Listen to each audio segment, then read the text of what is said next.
அஸ்ஸலாமு அலைக்கும் வரஹ்மத்துல்லாஹி வபரகாத்துஹு. ரசூல் ஸல்லல்லாஹு அலைஹி வஸல்லம் சொல்றாங்க, அல்லாஹ் இரண்டு நியமத்துகளை, அல்லாஹ் இரண்டு அருள்களை இந்த மனித சமுதாயத்துக்கு கொடுக்கிறான். அந்த ரெண்டு விஷயத்துல தான் இவர்கள் அதிகமாக நஷ்டமடைந்தவர்களாக இருக்கிறார்கள். இந்த ரெண்டு அருள்படை விஷயத்துல மனிதன் நஷ்டவாளி, நஷ்டமடைந்து வந்து நிற்பான் மறுமையில. ஒன்று எதை நினைத்து? ஆரோக்கியம்.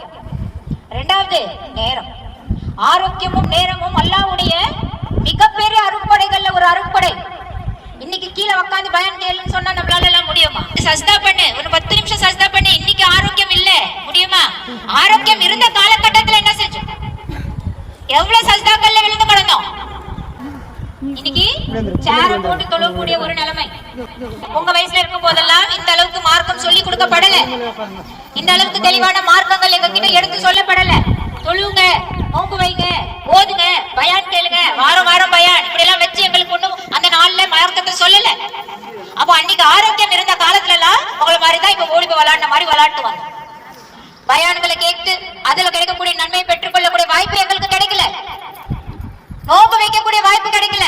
அத்தனை ஆரோக்கியம் இருக்கும் போது அவ்வளவு தொழுகையில விட்டோமே, அவ்வளவு ஆரோக்கியங்கள் இருக்கும் போது அவ்வளவு நோம்புகளை விட்டோமே.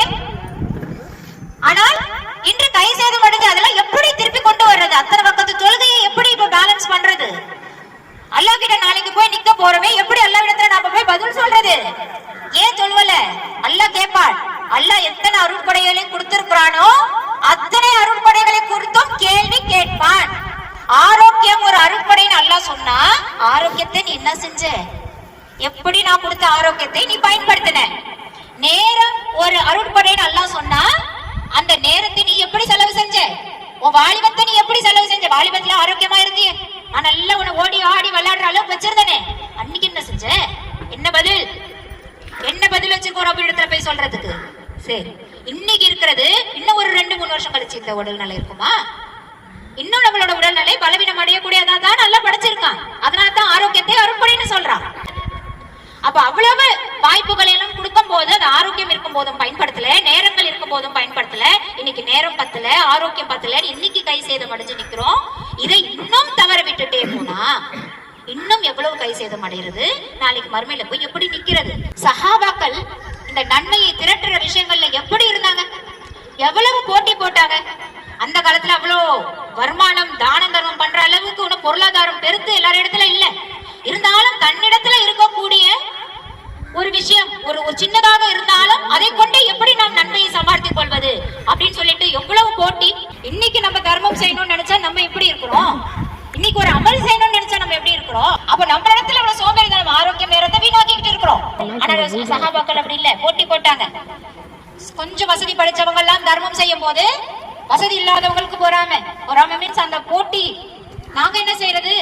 அவங்க கிட்ட தர்மம் இருக்கு, தர்மம் கொடுக்க பொருளாதாரம் இருக்கு, தர்மம் செய்யறாங்க. எங்களிடத்துல இல்லையே ரசூல்லா, நாங்க என்ன பண்றது? எப்படி இருந்துச்சு பாருங்க அவங்களோட ஆர்வம், அந்த மறுமை பயம், இறையச்சம் அவங்களிடத்துல எப்படி இருந்துச்சு? அப்ப அவங்க போய் கேட்கும் போது ரசூல் ஸல்லல்லாஹு அலைஹி வஸல்லம் சொல்றாங்க, அதுக்கு ஈடா நான் உங்களுக்கு ஒன்று சொல்லி கொடுக்குறேன். சுப்ஹானல்லாஹ் சொல்லுங்க, அல்ஹம்துலில்லாஹ் சொல்லுங்க, அல்லாஹ் அக்பர் சொல்லுங்க, இது உங்களுக்கு ஈடாயிடும் அப்படின்னு. இதை கேட்டு அவங்க சும்மா இருப்பாங்களா? அவங்க காசால தர்மம் செய்யறவங்க என்ன இவங்க என்னவோ செஞ்சுட்டு இருக்காங்க.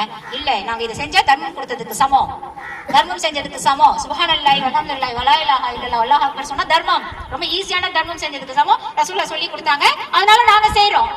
உடனே இவங்க என்ன பண்றாங்க? காசாலையும் தர்மம் செய்யறாங்க, அதையும் செய்யறாங்க. அப்ப இவங்களுக்கு இரட்டிப்பு தர்மம். திருப்பி போ ரசூல் ஸல்லல்லாஹு அலைஹி வஸல்லம் கிட்ட. அவங்களுக்கு இன்னும் அவங்க அதையும் செய்யறாங்க இதையும் செய்யறாங்க. இப்ப எங்களுக்கு வேற வழி சொல்லுங்க. அல்லாஹ் சிலரை விட நன்மையா தான் படைச்சிருக்கிறான், உங்களுடைய நியத்துக்கு அந்த கூலியை அல்லாஹ் ரப்பல் ஆலமீன் கொடுப்பான் அப்படின்னு சொல்லிட்டு அவங்களுக்கு ஆறுதலை சொல்றாங்க. அப்ப எவ்வளவு போட்டிகள் போட்டுக்கொண்டு செஞ்சாங்க அப்படின்றதுக்கு தான் இந்த விஷயம் இல்லையா? தர்மம் செய்யறதுல இருக்கட்டும், திக்ருதல் செய்யறதுல இருக்கட்டும், வஹி வருதா அப்படியே வெயிட் பண்ணுவாங்க.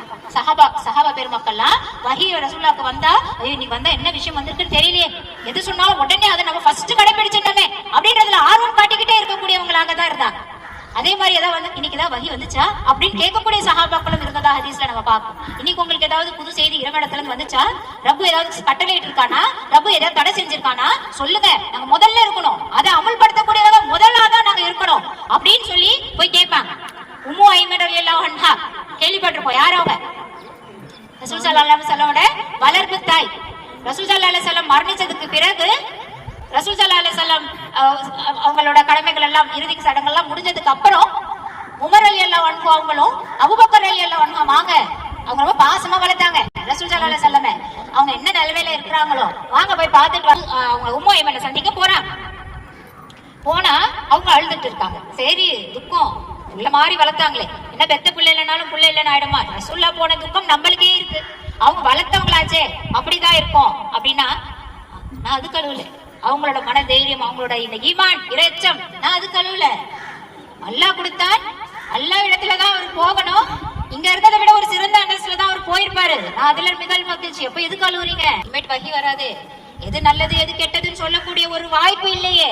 அவங்க சொன்னா நாங்க நிறைய நன்மை செஞ்சிருக்கோமே, இதுக்கப்புறம் எதுவும் புதுசா சொல்லி கொடுக்க நன்மைகள் இல்லையே அப்படின்னு சொல்லிட்டு அழுதப்போ அதுல அவங்களோட அந்த இறையச்சம் எப்படி இருந்துச்சு, அந்த மறுமை வாழ்க்கைக்காக அப்படின்றத பாக்கலாம். உமர் ரலியல்லாஹு அன்ஹு எப்படிப்பட்டவங்க நமக்கு எல்லாம் தெரியும். அவங்க ஒரு திசை வந்தால் சைத்தான் ஒரு திசையில கூடி இருந்தாங்க. அவங்களோட மரண தருவாயில அவங்க என்ன சொன்னாங்க தெரியுமா? மரண தருவாய், மரணம் வரப்போகுது, எல்லா விஷயங்களும் ஃபைசல் பண்ணிட்டு இருக்காங்க, இது இது இது இது இது இதுன்னு. ஆனா மனசுல ஒரு அழுகை. ஏன் அழுறீங்க? என்ன விஷயம்? என்ன பிரச்சனை? அல்லாஹ் என்ன பொருந்திக்குவானா? எப்படி கேட்டாங்க பாருங்க. சுப்ஹானல்லாஹ். அல்லாஹ் என்ன பொருந்திக்குவானான்னு தெரியலையே, அல்லாஹ் என் மேல கருணை காட்டுவானான்னு தெரியலையே. அமீருல் முஃமினீன் அவ்வளவு ஒரு உண்மையான ஒரு நியாயமான நீதிவானாக வாழ்ந்தவர். எங்கேயும் உமர் ஒரு சின்ன தவறு செஞ்சிட்டார், ஒரு அநியாயம் இழைச்சிட்டார் அப்படின்னு யாரும் சொல்ல முடியாத அளவுக்கு வாழ்ந்த ஒரு அதிபதி. அப்படி இருந்தவர் நான் என்ன செஞ்சேன்னு தெரியலையே, அல்லாஹ் என்ன பொருத்திக்குவானா தெரியலையே, அல்லாஹ் எனக்கு நல்ல நிலைமையை கொடுப்பானா, எனக்கு ஜன்னத்தை கொடுப்பானா தெரியலையேன்னு அப்ப அழுதாருனா நம்ம எல்லாம் எதை நினைச்சு எவ்வளவு கஷ்டப்படக்கூடியவங்களாக இருக்கணும். அப்ப அந்த மரணம் வரும்போது, அந்த மறுமை வரும்போது நம்மளோட நிலைமை என்ன? இங்க வழக்குகளுக்கு பதில் சொல்லணும், பின்னாடி கபர்ல இருக்க வழக்குகளுக்கு பதில் சொல்லணும், பின்னாடி மறுமையில அல்லாஹ் எழுப்புவான், அங்க பதில் சொல்லணும். அப்படி எல்லாம் இருக்கும் போது நம்மளோட நிலைப்பாடு என்ன அப்படின்றது